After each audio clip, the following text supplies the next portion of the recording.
Bismillahirrahmanirrahim, simbolika e xhamisë.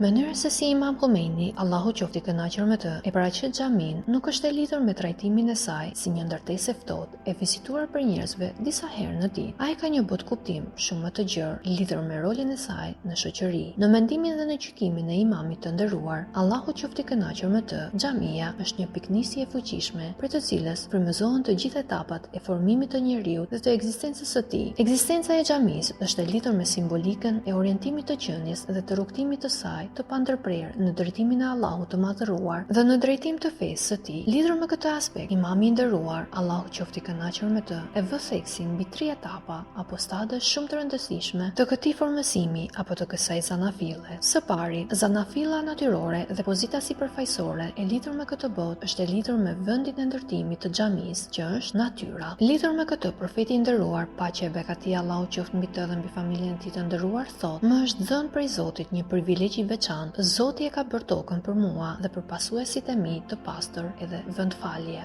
Në një moment të dytë, Imami i nderuar, Allahu qoftë i kënaqur me të, thotë: "Të gjithë ata që kanë nisur rrugtimin e tyre për të drita e besimit, duhet ta ndjejnë thellësisht faktin se e gjithë bota dhe e gjithë natyra është vendi i pastër, ku ata mund të adhurojnë Allahun e madhëruar." Në fakt, arsyeja pse Zoti na ka vendosur mbi këtë tokë dhe mbi këtë natyrë është që ne ta adhurojmë atë. Lidhur me këtë çështje, Allahu i madhëruar thotë në Kuranin famëlar: "Gjindet dhe njerëzit i kam krijuar vetëm që të më adhurojnë mua." Duke qenë se e gjithë sipërfaqja e tokës është e pastër dhe është e mundur për të falur e për të adhuruar Zotin, kjo do të thotë se ekzistenca jonë mbi kurrizin e saj është një formë e caktuar adhurimi. Lidhur me këtë aspekt, Imami i nderuar, Allahu qoftë i kënaqur me të, thotë: "Kjo e bën të detyrueshëm për çdo besimtar apo besimtare i cili ose e cila jetën e tij e jeton dhe e ushtron mbi tokën e pastër, të adhuruar prej Zotit, të mos përmend e të mos adhuroj askën tjetër përpos tij. Është detyrë e të gjithë njerëzve, sikurse është prej normave të edukatës në këtë vendfalje, që të mos shkëputet prej adhurimit përveç rasteve dhe nevojave të veçanta. Pasi të ketë konsumuar rastet dhe nevojat e veçanta, kthehet sërish aty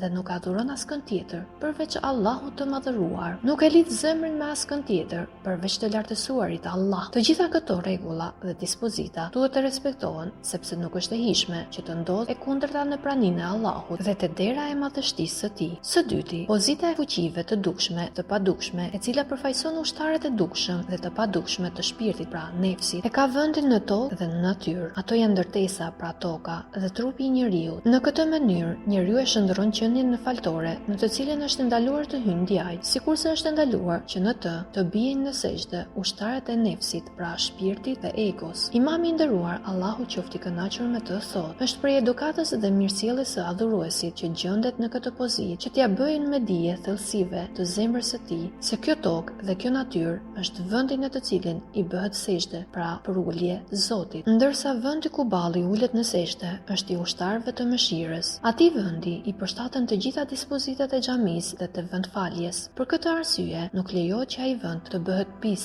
me pislëkun e veprave të ulta djallësore dhe me pislëkun e veprave të ulta dhe të pista të egos." Lidhur me këtë pjesë, Imam Khomeini, Allahu qoftë i kënaqur me të, thotë: "Mos ta bëj pis atë nëpërmjet punëve të pista të iblisit, sepse kjo është mënyra e vetme që drita e Zotit të mbulojë natyrën mbi të cilën ka vendosur njerëzit e tij. Kjo është e vetmja mënyrë që ajo natyrë të dalë dhe të çlirohet prej errësirës që ndikon largimin e sipërfaqes së afrimitetit, duke e mbrojtur veten, pra shpirtin, nefsin, prej papastërtive. Njeriu e shndërron veten e tij në një faltore dhe sa herë qëndron brenda vetes së pastër, e konsideron atë në xhami. Sillet me veten dhe me brendësinë e qenies, sikur të jetë në xhami. I trajton fuqitë e tij si transportues të qenies për të krijuesi i saj. Detyra e adhuruesit në këtë rast është e dyfisht, pasi pastrimi i xhamisë gjithashtu është prej detyrave të tij. Nga ana tjetër, ashtu siç u përmend edhe më sipër, mbajtja e pastër e qenies së tij është pjesë e pandar e mbajtjes së pastër së vendfaljes së xhamisë. Së treti,